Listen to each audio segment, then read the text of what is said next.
గత వారం రోజులుగా డెంగీ ఫీవర్తో ఆరోగ్యం బాగా లేకపోవడం వల్ల తాను ప్రజల మధ్యకు రాలేకపోతున్నానని అటవీ పర్యావరణ దేవాదాయ శాఖ మంత్రి కొండా సురేఖ ఆవేదన వ్యక్తం చేశారు. డెంగీ ఫీవర్ బారిన పడడంతో వైద్యుల సూచన మేరకు ఇంట్లో ఉండి విశ్రాంతి తీసుకుంటున్నానని, ప్రజలు తన పరిస్థితిని అర్థం చేసుకుంటారని ఆశిస్తున్నట్లు వారు పేర్కొన్నారు. అందరికీ నమస్కారం. గత వారం రోజులుగా నేను ప్రజల్లో కనపడకపోవడం, అసెంబ్లీకి రాకపోవడం, అందరూ కూడా ఎందుకు రావట్లేదని ఒక సందిగ్ధంలో ఉన్నారు. నాకు హెల్త్ బాగోలేదు, డెంగ్యూ ఫీవర్ వచ్చింది.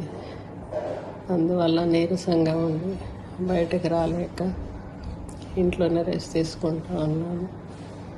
గ్లూకోజులు ఎక్కుతూ ఉన్నాయి, యాంటీబయాటిక్స్ ఎక్కుతూ ఉన్నాయి. కాబట్టి ప్రజలందరూ అర్థం చేసుకుంటారని ఆశిస్తూ సెలవు తీసుకుంటాను.